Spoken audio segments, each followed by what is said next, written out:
Good afternoon, and welcome to this Hangout about the Programmatic Google Display Network. We're really excited to have you with us. My name is Nick Darvo, and I'm the Director of Performance Solutions for the Americas. And I'm really thrilled to have Brad Bender with us, who's a VP of Product Management for our display advertising solutions. Hi, Brad. Hey. So today, Brad's going to share with us some practical and actionable tips to help us do better with GDN. And before this Hangout, we actually also got the top questions from the audience and are going to spend 10, 15 minutes at the end answering those questions. But I want to start with a quick personal story. Before joining Google, I started a couple of startups myself. And like most startups, we did really well on search and got really good at it, but wanted to do more and do better. So we took the time to learn more about the GDN and display. And got pretty good at it over time. And the results were pretty astonishing. We saw that about 30% of our new customers came from the GDN, and also that the GDN really helped our search advertising campaigns do a lot better. So I love the GDN. I think it's incredible. Great to hear. Right. So Brad, I think one of the most important questions that most search advertisers have is, why should I care about the GDN as a search advertiser? Yeah, first, it's great to be here today, and thanks to all of you for joining. I started at Google in 2008, and it's been amazing just how much has changed in the last decade for Google as well as for our advertisers. When I started, Google was primarily known as a search company, but nowadays 93% of our AdWords advertisers are using display. And I've had the pleasure of getting to know our sophisticated advertisers like eHealth as they use the platform. They ran a display campaign, and they found, in addition to the incremental conversions the display campaign drove, they also drove a 45% increase in brand-related searches and a 33% increase in category-related searches. So display can really compound the results you're driving with search, as Nick mentioned. But just think about how else the world has changed in the last decade. The challenges for marketers are increasing because consumers don't go online anymore. They live online. The average US household has 4 smartphones, and people are checking their smartphones 150 times per day. Now, this results in a lot of incremental data points and signals that you can leverage as marketers. But it also results in a lot of complexity, making finding and connecting with your audiences at scale very difficult. The promise of programmatic is to tackle that complexity and deliver the results you care about. That said, there still remains a lot of confusion about where to begin and what programmatic even means. The way we define programmatic is using technology and audience insights to automatically buy ad inventory to reach the right person with the right message. For consumers, we've seen programmatic deliver highly relevant ads that they respond to. And the mission of the Google Display Network is to make the power of programmatic available to all advertisers. Thanks, Brad. That was really helpful. And I know there are 2 different programmatic solutions at Google. There's the DoubleClick suite. There's the Google Display Network suite. How do we think about them differently, and where is it most appropriate for what type of advertiser? That's a great question. So the DoubleClick Bid Manager is an integral part of a full ad tech stack solution. It's effective for creating and managing holistic campaigns across multiple channels. And it's able to access multiple inventory sources, including the ad exchange. The Google Display Network is a turnkey programmatic media buying solution. You're able to access the Google Display Network via AdWords. And it accesses the ad exchange as well as premium Google-owned and operated properties such as YouTube and Gmail.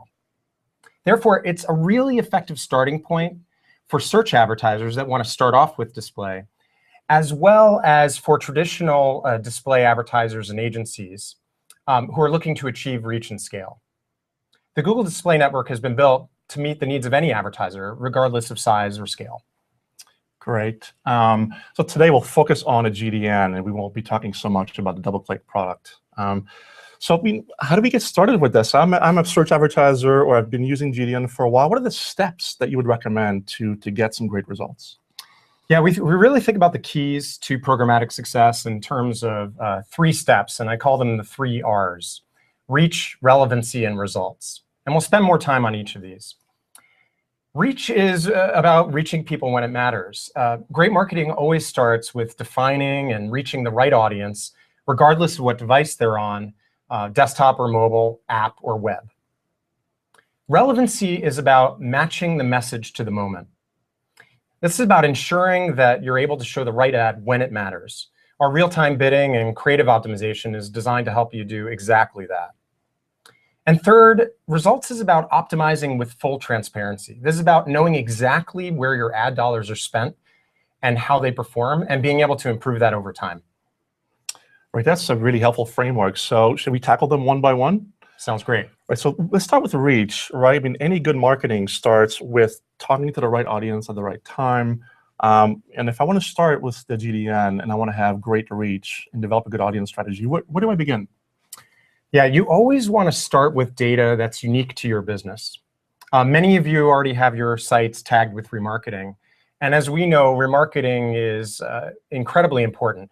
Consumers are visiting sites up to 6 times on average before making a purchase.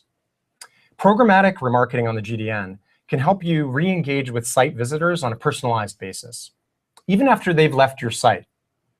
And because the GDN has the #1 multi-platform web reach, we're able to reach over 95% of US users. This really enables you to reach these audiences at scale. And we do this through a combination of our over 2 million inventory partners across desktop and mobile, web and app, as well as proprietary properties you can access, such as Google Finance, Maps, Play, YouTube, Gmail, as well as AdMob, which is used and trusted by more app developers than any other platform in the world. Having access to this kind of scale enables Google to understand different patterns of behavior, identify who your highest value audiences are, and engage with them at that perfect time. There are 5 key areas you should think about when you're developing your holistic remarketing strategy, and I'll walk through them one by one. First, you want to set up smart. Tag your entire desktop and mobile site. Next, you want to send the right messages to the right prospects so that you can cater messages to each. For instance, your homepage viewers versus your category page viewers, or product or offer page viewers, people that put something into the shopping cart and then later abandoned it, as well as past converters. Next, you want to set your bids and ad formats for success. Pair remarketing with Conversion Optimizer, which we'll come back to later. And then you also want to use all display ad sizes and formats, including text, mobile, image, and HTML5. Use dynamic remarketing to show the most personalized ad possible. And then, if you're already using Conversion Optimizer, we'd recommend you take the next step and move from Conversion Optimizer to target return on ad spend. Next, because people who have shown up on your site have demonstrated such strong intent, you really want to remove as many restrictions from your campaign as possible. You want to optimize your settings for best results. So remove exclusions for languages, locations, and placements. And then last, once you've done all of this, you want to look for new qualified customers using things like similar audiences, in-market audiences, or auto-targeting. And Brad, you mentioned, we're always looking to get more qualified customers. You mentioned other types of GDN targeting. Can you expand on that for both performance and brand advertisers? Sure. When we think about audience definitions, we really think about them in 2 buckets. The first is advertiser proprietary data, or first-party data, and we've already covered that with remarketing. And the second is Google proprietary data, which is intent-rich data. Intent-rich signals exactly what a customer wants, where they want to go, what they want to do, where they want to buy. And for instance, search is laden with intent-rich insights. Well, the Google Display Network was born into the same philosophy as search. It harnesses learning from the same contextual engine that powers search to be able to describe pages on the web down to a keyword level. This is what allows the GDN to understand and marry up the context of the page with users' behaviors and interests. And no other data source can really layer together these two things to deliver ads as relevant to search. GDN with our audience suite is pulling together these intent-rich as well as contextual signals with great under-the-hood technology to act in real time. And I'll walk you through some of the options. First, similar audiences is lookalike targeting. It helps you automatically find people who look like your best customers. For instance, if you're a fashion retailer, it helps you reach people who look like people who have already bought a handbag from you.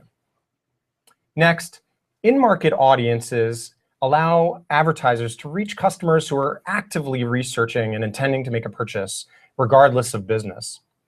And a key differentiator between using in-market audiences with Google and third-party segments are a few things. First, our lists are created in real time. All these cookies are updated in real time, and we leverage customized look-back windows to adjust for different verticals with varied conversion cycles. So, for example, people are generally in the market for a car longer than they're in the market for a sweater.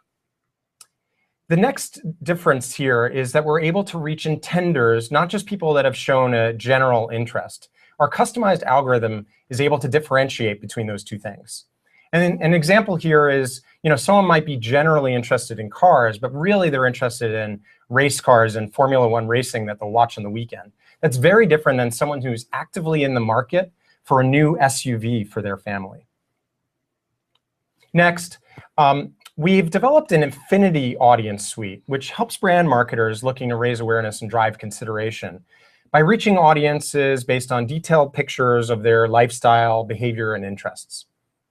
It reaches users online in a similar way to how you think about TV. So reaching cooking enthusiasts or reaching luxury travelers. And you also have the ability to overlay this with demographics or other targeting types to reach your specific audience.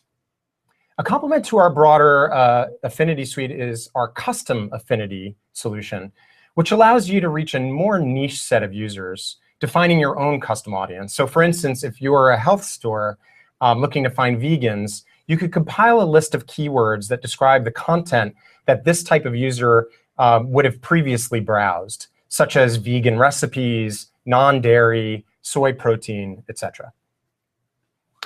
Last, I want to mention auto-targeting, which really helps you take it the next step. If you're already leveraging our automated bidding solutions, auto-targeting can help you automatically reach additional customers at a similar cost per customer without having to think about which targeting type is best for you. The system will automatically figure that out. This is made possible through campaign learnings, which include data specific to the advertiser, user-specific signals, as well as GDN-wide learnings that deliver more clicks, conversions, or revenue. All of these signals are leveraged in real time. And just talking about how we keep these lists fresh, almost 200 million users are actually expired off of these lists every day. But because of the scale of the Google Display Network, we have over 1 billion users that are characterized in our audience suite.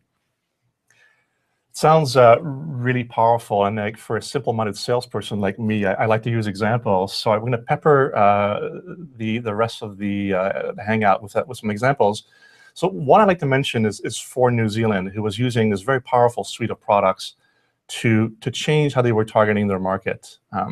They realized, first of all, that the customers had changed quite a bit, that about 70% of consumers would use the web to do some pretty significant research before ever stepping into a dealer. That's a big, big change. And their previous strategy was not really about that. It was more about branding, not so much about putting the information in front of consumers to drive them to dealers. So they switched their strategy to wanting to drive people into their dealership. And they used the GDN across the entire funnel, right? They used affinity audiences for upper funnel, in-market for mid-funnel, and remarketing for customers who were the closest to buying their car. And the results were pretty astonishing. They went from a set, and forget kind of mentality to a constantly optimized mentality. And so the results improve all the time. And they also created some really clever custom ads to drive people to their site. For instance, they realized people were going into their site and changing the colors of the cars in the car builder very often, and put that into their ads, which was great. They saw some pretty astonishing results. They saw 60% increase year-on-year of visitors to their site. And as importantly, if not more, 5% of all the dealer leads came from the Google Display Network, which is incredible. Yeah, that's a great example. And I love that they brought it back into their ads as well. Right. So to recap, a successful programmatic strategy really starts with defining and reaching the right audience. It's important to start with your own customer data.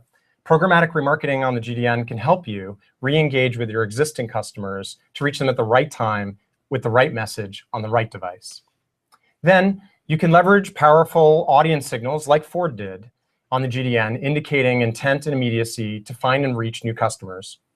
And all of these signals are enabled in real time to drive efficiency and results for your business.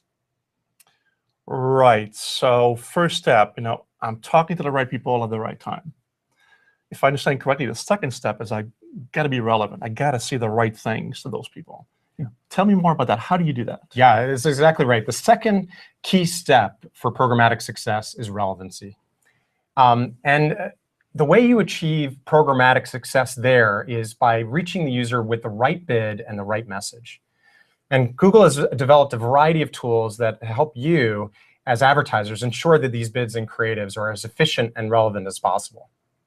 First, we've developed real-time automated bidding.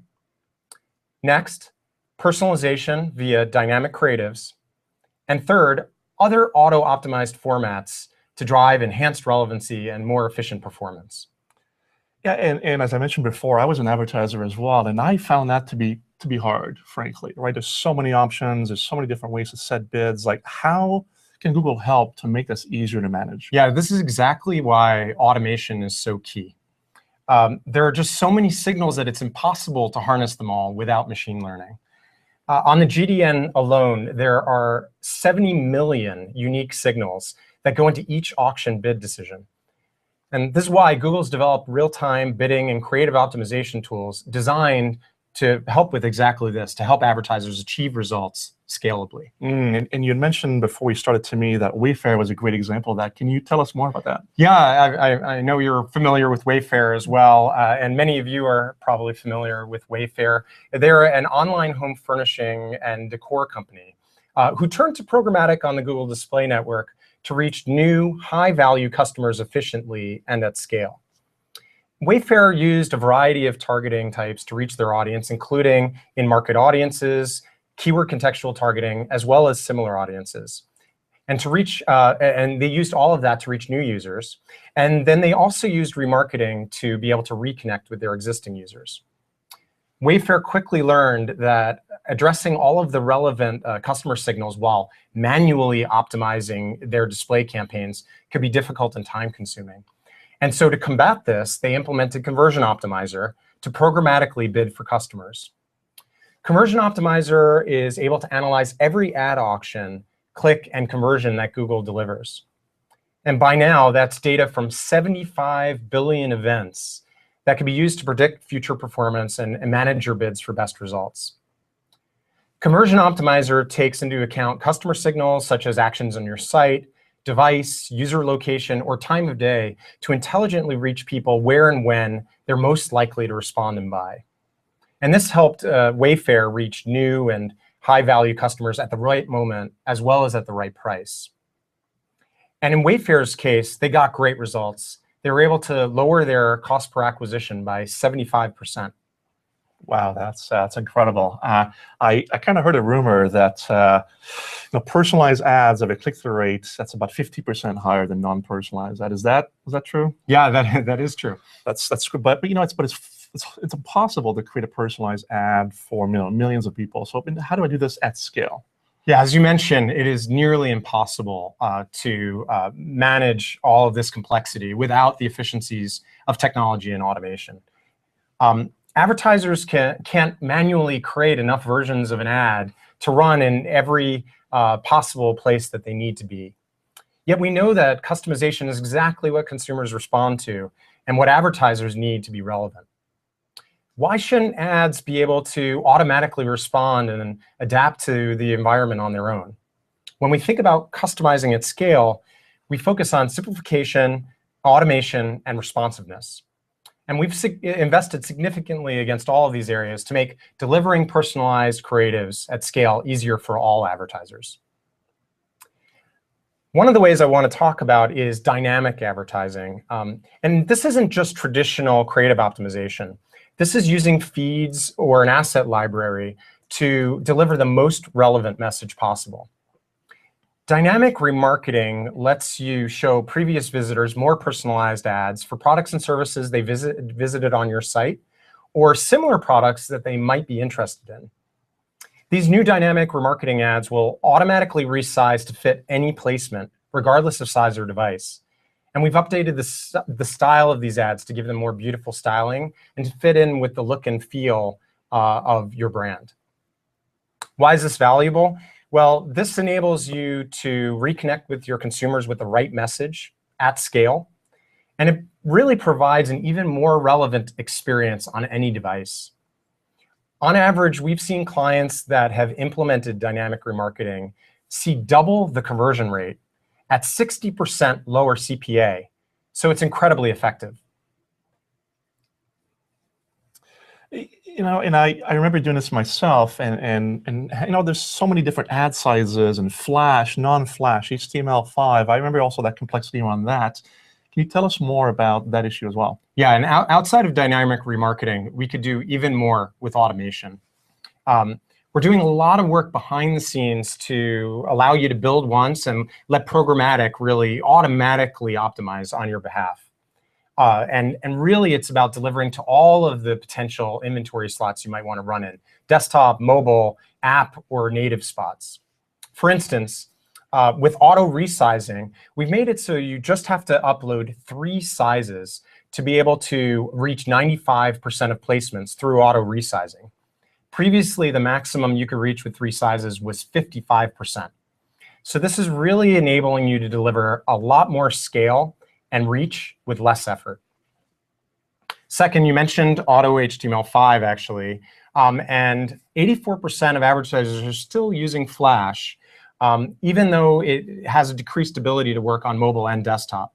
And so we've automated that process. So if you have a Flash creative, we'll automatically be able to upgrade that to HTML5. And we've seen ads in HTML5 have up to 3 times the click-through rate of Flash ads on mobile devices. So again, we've just made it easier to succeed with this without having to do additional work. The last piece I want to talk about is auto-optimized text ads.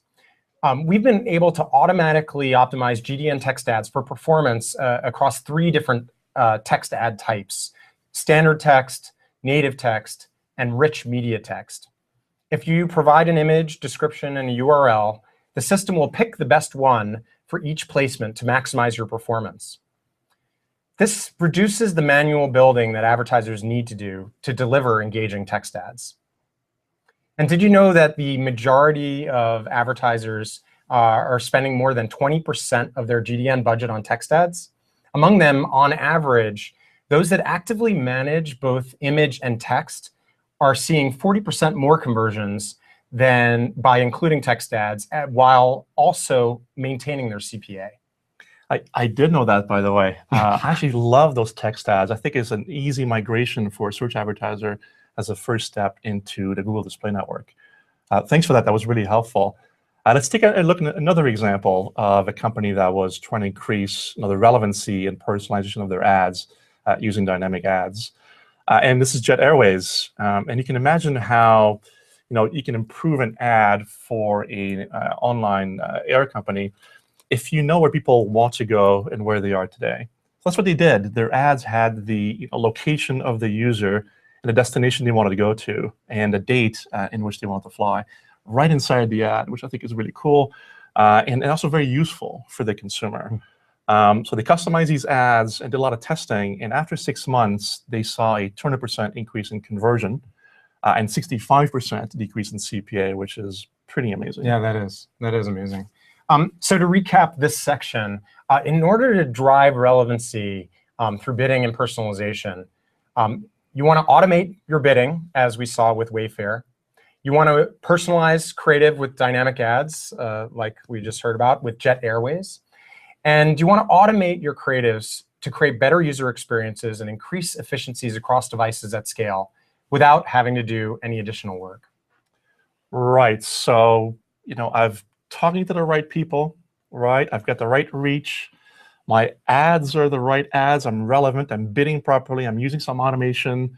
So these are kind of the building blocks. But now I want to make sure that I'm making money out of this, right? So how do I make sure I get the right results? Yeah, in terms of results, the first thing I'd like to talk about is consumer behavior across screens.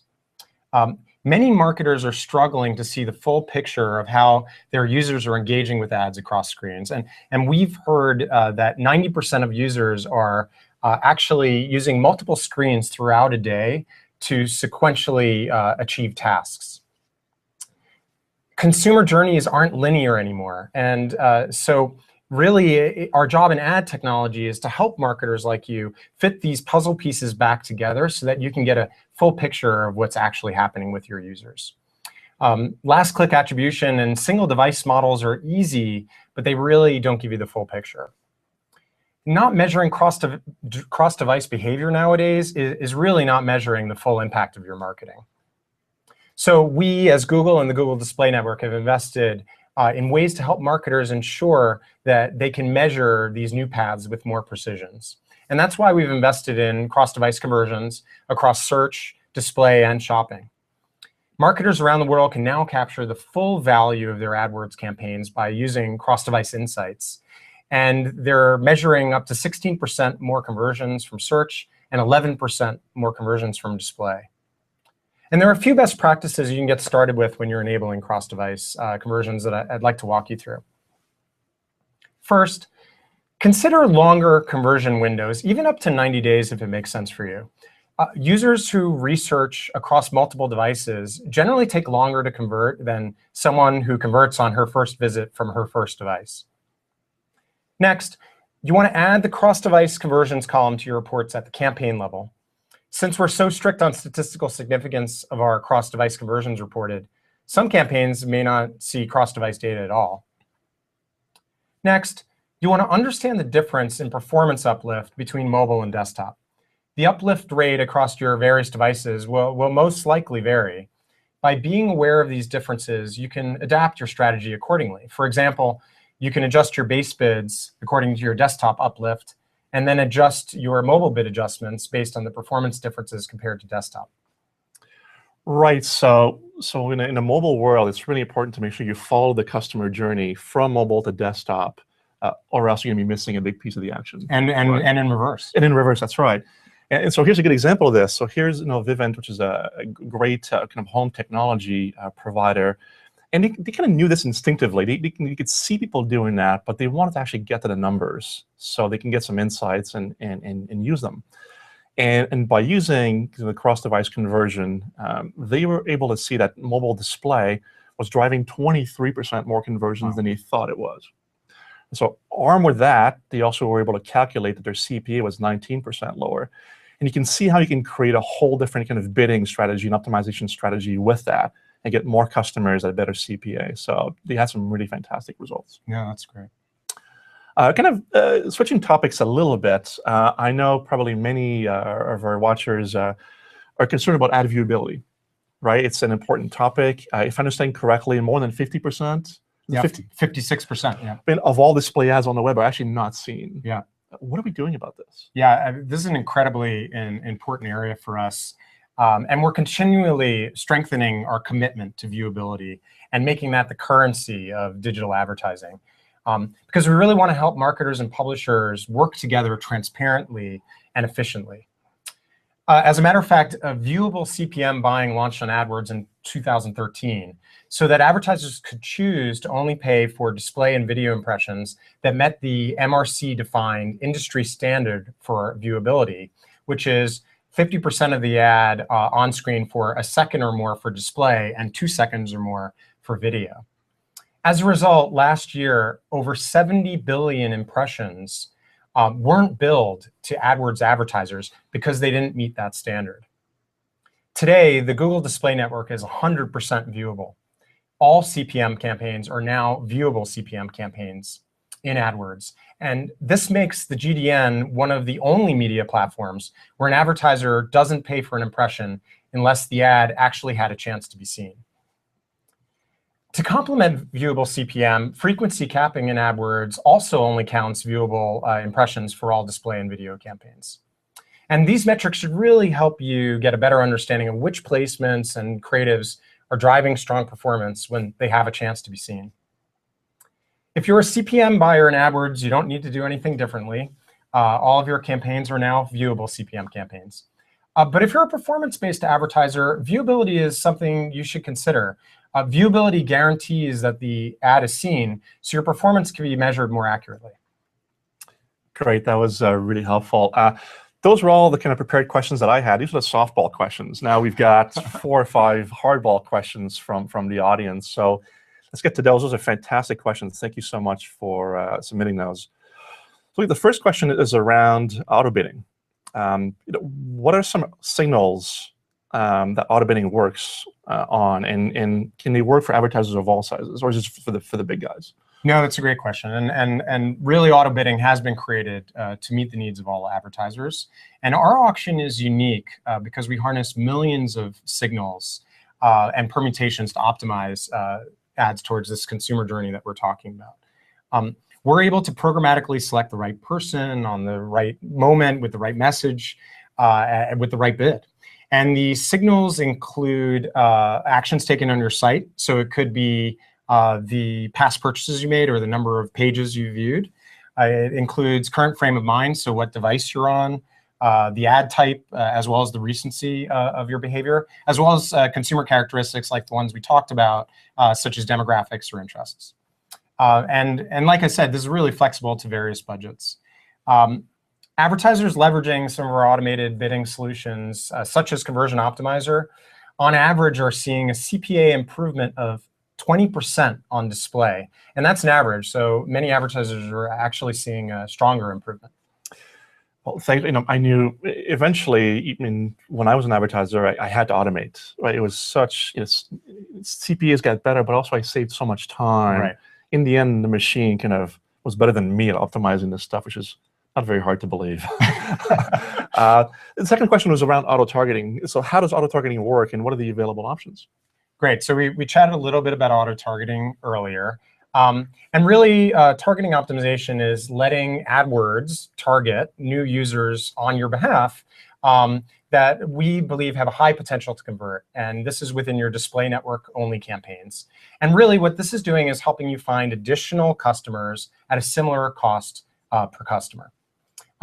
This auto-targeting feature works well with all the targeting that you've already set up for your display network campaign as well. And you have 2 options here. You can use our conservative auto-targeting mechanism or our aggressive auto-targeting mechanism, which is also known as Display Campaign Optimizer, or DCO. With one checkbox in your display targeting settings, you can automatically expand your conversion volume, again, conservatively or aggressively. And this is happening via contextual and audience expansions. What we're able to do is we're able to find new inventory or new users at your existing ROI. And like we talked about with auto bidding, auto targeting can also save you time by really solving this targeting selection for you. And advertisers leveraging our auto targeting solutions can see on average a 20% conversion lift at a comparable CPA. It's amazing. Great. A third question, question is, we've been hearing a lot about native advertising in 2016. How do you think about the shift in native ads, and what's Google doing to provide a better native ad experience for its advertisers? Yeah, and we hear about native a lot. And as you know, we have our own native formats with search, as well as with things like TrueView on YouTube. We've also recently announced support for native formats in AdMob and our publisher platform products. We also have native Gmail ads, which have been available through from 2013 in AdWords. And here you can leverage a lot of the same targeting types that we already talked about today: affinity targeting, topics, demographics, keywords, and but it behaves like an email does. And so when a user engages with the ad, they can get a full screen immersive experience. With Gmail, obviously, we have users that are signed in on both desktop and mobile. And so we've seen brands like Marriott have great results with this from this full screen immersive experience, driving things like awareness and consideration for their Renaissance brand. Wonderful. The next question is around fraud, which is a very big concern in the industry. Can you discuss Google's perspective on fraud, the fraud team, and what advertisers can expect? Yeah. And this is an area that's really important to us, and it's an area we've invested significantly in. We all have over 1,000 people within Google, engineers, policy experts, who have really dedicated their career to fighting fraud. In 2015 alone, we continued to stay ahead of these bad advertising practices online. Last year alone, for instance, we disabled more than 780 million bad ads for violating our policies. And that's a number that's increased over the years thanks to new protections we've put in place. As a matter of fact, if you spent a second looking at each of these ads, it would actually take you 25 years to view them all. So this is a really big area of focus. Other areas that we've focused on are counterfeit goods. We've continued our crackdown on counterfeit goods. And as a result, we suspended more than 10,000 sites and 18,000 accounts for attempting to sell counterfeit goods like imitation designer watches. And then the other area I wanted to highlight is malware. To protect the safety and security of our users is a real area of focus. We stop all ads that are pointing to malware, whether it's spyware, adware, or other types of malicious software. And as a result, we've removed 10,000 sites from our network for hiding forms of malware.